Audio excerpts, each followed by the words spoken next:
붉은 광장의 오후 햇살은 고대의 돌들을 황금빛으로 물들이며 길게 그림자를 드리우고 있었다. 젊은 예술가 엘레나 볼코바는 낡은 가죽 가방을 어깨에 메고 그 역사적인 공간의 장엄함에 숨을 죽였다. 그녀의 손에는 늘 그렇듯 스케치북과 연필이 들려 있었고 그 눈은 세상을 포착하려는 열정으로 반짝였다. 모스크바, 이 거대한 도시는 그녀에게 끝없는 영감의 원천이었다. 특히 크렘린 벽 옆 알렉산더 정원에 자리한 무명 용사의 묘는 그녀의 마음을 사로잡았다. 그곳은 단순한 기념비가 아니었다. 제2차 세계대전, 러시아인들에게는 대조국 전쟁이라 불리는 그 격동의 시대를 온몸으로 관통했던 할아버지의 희미한 기억과 맞닿아 있는 성스러운 공간이었다. 할아버지의 낡은 군번줄은 지금도 그녀의 작업실, 책상, 서랍 깊숙한 곳에 잠들어 있었다. 오늘은 그 무명용사의 묘를 지키는 근위병들을 화폭에 담아낼 생각이었다. 그들의 칼같이 각 잡힌 제복, 미동조차 없는 부동의 자세, 그리고 그 엄격함 속에 숨겨진 인간적인 순간들. 엘레나는 그것을 발견하고 싶었다. 그녀가 알렉산더 정원으로 발걸음을 옮겼을 때 마침 근위병 교대식이 진행 중이었다. 절도 있는 발걸음, 공기를 가르는 총검술, 그 모든 것이 하나의 완벽한 예술작품처럼 보였다. 엘레나의 심장이 빠르게 뛰기 시작했다. 교대식이 끝나고 새로운 근위병이 자리를 잡았다. 그의 이름표에는 병장 드미트리 소콜로프라고 적혀 있었다. 굳게 담은 입술, 날카로운 눈매, 완벽하게 다듬어진 콧수염. 그는 마치 조각상 같았지만 엘레나는 그의 눈빛에서 스쳐 지나가는 미묘한 감정의 파편을 읽어내려 애썼다. 엘레나는 관광객들이 사진을 찍는 구역 가장자리에 자리를 잡고 스케치북을 펼쳤다. 연필이 사각거리며 하얀 종이 위를 미끄러졌다. 소콜로프 병장의 강인한 어깨선, 제복의 빳빳한 질감, 햇빛에 반사되는 훈장의 금속성 광채. 그녀는 모든 감각을 동원해 그를 관찰하고 그 순간을 영원히 붙잡으려 했다. 그림에 몰두한 나머지 그녀는 자신도 모르게 지정된 선을 살짝 넘어서고 있었다. 어쩌면 너무 오랫동안 한 명의 근위병만을 뚫어지게 바라본 것이 문제였을지도 모른다. 아가씨, 거기서 한 발짝 뒤로 물러서 주십시오. 얼음장처럼 차가운 목소리가 엘레나의 집중을 깨뜨렸다. 소콜로프 병장이었다. 그는 여전히 정면을 응시하고 있었지만 그 목소리에는 분명한 경고의 의미가 담겨 있었다. 엘레나는 화들짝 놀라며 황급히 한 걸음 뒤로 물러섰다. 얼굴이 화끈거렸다. 죄송합니다. 몰랐습니다. 여기는 지정된 관람구역이 아닙니다. 근위병의 근무에 방해가 될 수 있는 행동은 삼가주시기 바랍니다. 그의 목소리는 감정 없이 딱딱했다. 엘레나는 그의 말에 변명할 기회조차 찾지 못하고 고개를 숙였다. 하지만 그의 눈빛에서 스쳐 지나간 것은 단순한 엄격함만이 아니었다. 엘레나는 그 짧은 순간 깊은 고독 같은 것을 읽었다고 생각했다. 그 그림을, 아니 그 눈빛을 완성하고 싶다는 열망이 더욱 강렬하게 타올랐다. 다음 날 엘레나는 좀 더 신중하게 무명용사의 묘를 다시 찾았다. 어제보다 조금 더 떨어진 곳에 자리를 잡고 소콜로프 병장이 아닌 다른 근위병을 그리는 척하며 그의 모습을 틈틈이 관찰했다. 그때 한 노신사가 그녀의 곁으로 다가와 스케치북을 흥미롭다는 듯 들여다보았다. 젊은 아가씨, 그림 솜씨가 아주 뛰어나구려. 특히 저 근위병의 눈빛을 잘 포착했어. 그는 자신을 니콜라이 레베데프라고 소개했다. 은퇴한 역사 교수라고 했다. 그의 푸른 눈은 지혜와 온화함으로 빛나고 있었다. 감사합니다, 교수님. 저는 저분들의 모습에서 뭔가 특별한 것을 발견하고 싶어서요. 특별한 것? 허허. 저들은 러시아의 역사와 정신을 상징하는 존재들이지. 단순한 군인이 아니야. 저 무명용사의 묘에 잠든 수많은 영혼들을 대신해 이 자리를 지키고 있는 걸세. 레베데프 교수는 근위병 제도의 역사와 무명용사의 묘가 지닌 의미에 대해 낮은 목소리로 이야기해 주었다. 엘레나는 그의 이야기에 귀를 기울이면서도 간간히 소콜로프 병장에게 시선을 던졌다. 그는 여전히 미동도 없이 서 있었지만 엘레나는 그의 굳건함 뒤에 숨겨진 인간적인 고뇌를 상상했다. 레베데프 교수와 대화에 잠시 정신이 팔린 사이 가을 바람이 휙 불어와 엘레나의 스케치 도구 중 하나인 작은 지우개가 대구르르 굴러 금지구역 안으로 살짝 넘어갔다. 아차! 엘레나는 자신도 모르게 지우개를 주우려 몸을 숙이며 다시 경계선을 넘고 말았다. 그 순간 어제보다 더욱 싸늘하고 날카로운 목소리가 그녀의 귓전을 때렸다. 또 당신인가? 어제 분명히 경고했을 텐데. 소콜로프 병장이었다. 그의 미간에는 깊은 주름이 잡혀 있었고 눈빛은 분노로 이글거리는 듯했다. 엘레나는 당황해서 어쩔 줄 몰랐다. 저 정말 죄송합니다. 지우개가 바람에... 변명은 듣고 싶지 않소. 당신은 고의적으로 규칙을 위반하고 있어. 예술가랍시고 뭐든 용납될 거라 생각하는 모양인데 여긴 당신의 작업실이 아니란 말이오. 그의 목소리는 점점 커졌고 주변 관광객들의 시선이 일제히 엘레나와 소콜로프 병장에게 쏠렸다. 몇몇은 흥미롭다는 듯 휴대폰을 꺼내 이 광경을 촬영하기 시작했다. 엘레나의 얼굴은 창피함과 당혹감으로 새빨갛게 달아올랐다. 레베데프 교수가 조심스럽게 나섰다. 병장, 이 아가씨는 아기가 있었던 것이 아니오. 잠시 부주의했을 뿐인데 너무 과민하게 반응하는 것 같소만. 교수님은 빠지십시오. 이건 명백한 근무 방해입니다. 소콜로프 병장은 레베데프 교수의 말도 가로막으며 엘레나를 쏘아붙였다. 엘레나는 자신의 순수한 의도가 이렇게까지 오해받는 상황이 믿기지 않았다. 그녀는 자신의 결백을 증명하고 싶었다. 그래서 자신도 모르게 스케치북을 앞으로 내밀며 말했다. 제 그림을 보시면 아실 거예요. 저는 결코 나쁜 의도로... 바로 그때였다.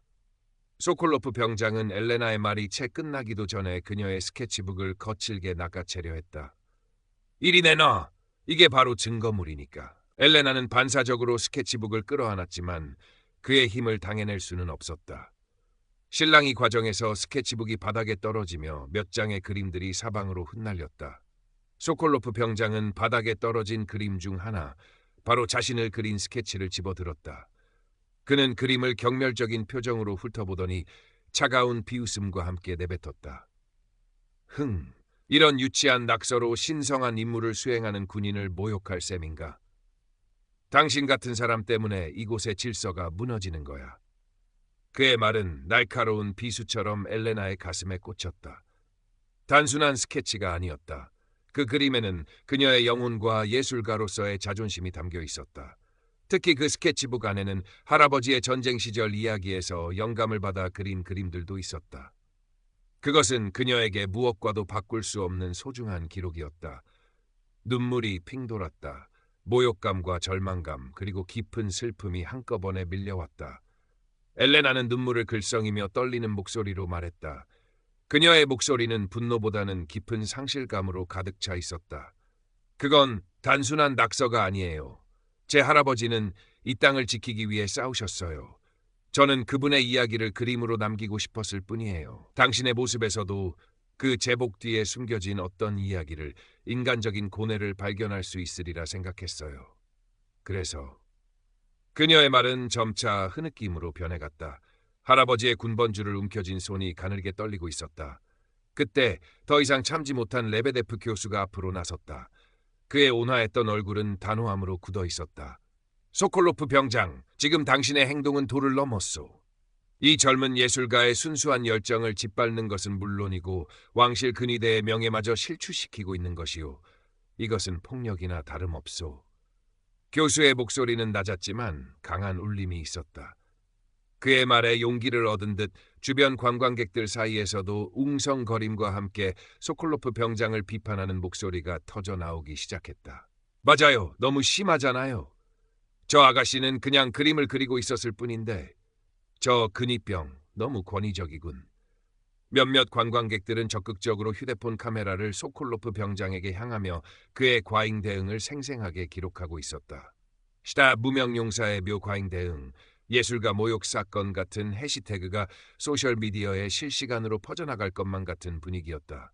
소콜로프 병장은 다수의 비난과 예상치 못한 저항에 순간 당황한 기색을 보였다. 하지만 그는 여전히 자신의 정당성을 주장하며 물러서려 하지 않았다. 그의 얼굴은 붉게 상기되어 있었다. 나는 내 임무를 수행하고 있을 뿐이오. 보안 규정은 누구에게나 공평하게 적용되어야 하오. 이 아가씨는 명백히 규정을 위반했고 나는 그녀를 정식으로 문제 삼을 것이오. 그가 엘레나를 향해 위협적으로 한 걸음 다가서려 할 때였다. 무슨 소란인가? 엄하고 권위 있는 목소리가 군중을 갈랐다. 소콜로프 병장의 직속 상관으로 보이는 장교, 아마도 소령 계급장을 단 듯한 인물이 나타난 것이다. 그의 날카로운 시선이 소란의 중심에 있는 엘레나와 소콜로프 병장 그리고 그들을 둘러싼 군중을 차례로 훑었다. 장교는 침착하게 상황을 파악하려 했다. 레베데프 교수가 앞으로 나서 증인으로서 객관적으로 방금 전까지의 상황을 설명하기 시작했다.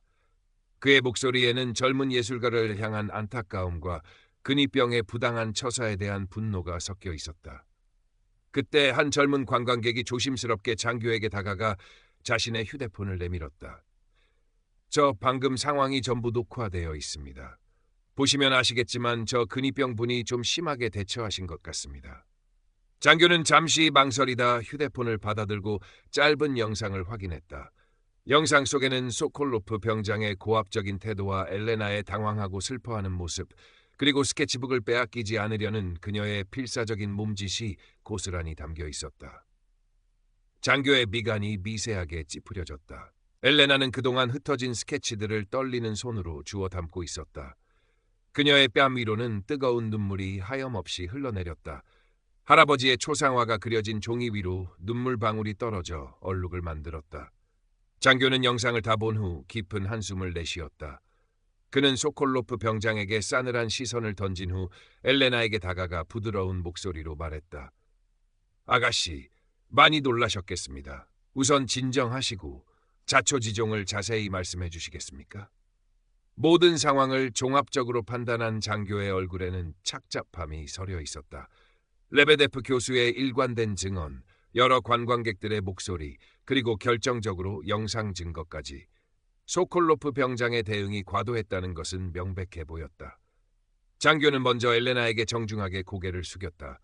젊은 예술가에게 불쾌한 경험을 안겨드린 점, 지휘관으로서 깊이 사과드립니다. 소속 부대원의 부적절한 행동에 대해서는 응당한 조치를 취하도록 하겠습니다.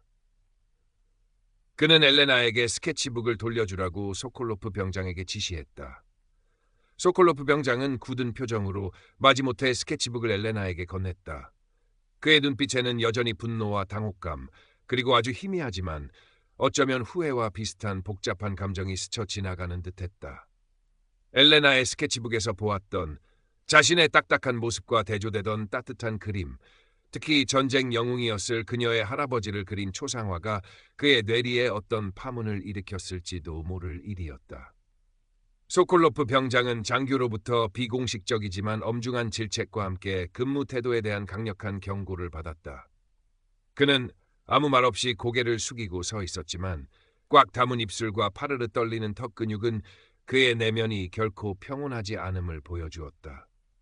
어쩌면 이 사건은 그의 철저한 규칙주의와 권위적인 태도에 작은 균열을 가져왔을지도 모른다. 엘레나는 레베데프 교수의 따뜻한 위로와 격려를 받으며 겨우 마음을 추스를 수 있었다. 교수는 그녀의 어깨를 두드리며 말했다. 예술가의 길은 때로는 이렇게 예상치 못한 시련과 마주하기도 한다네. 하지만 그대의 재능과 진심은 언젠가 빛을 볼 걸세. 결코 좌절하지 말게.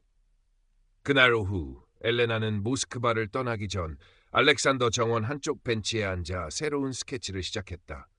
그녀의 손끝에서 탄생한 그림 속에는 엄격한 제복을 입은 근위병의 모습과 함께 그를 다양한 시선으로 바라보는 사람들, 그리고 그 모든 것을 따뜻하게 감싸는 듯한 가을 햇살이 섬세하게 그려지고 있었다. 그림 한가운데 근위병의 굳은 표정 너머로 엘레나는 아주 희미한 인간적인 고뇌의 그림자를 담아내려 했었다. 그녀의 얼굴에는 씁쓸함과 함께 작은 미소가 떠올랐다. 상처는 깊었지만 동시에 예술가로서 무언가를 깨달은 듯한 표정이었다. 몇 주 후 엘레나는 자신의 소셜미디어 계정에 모스크바 스케치라는 제목으로 몇 장의 그림들을 올렸다. 그 중에는 그날 무명용사의 묘 앞에서 겪었던 사건에서 영감을 받은 그림도 포함되어 있었다. 그림은 예상외로 많은 사람들의 공감을 얻었고 댓글창에는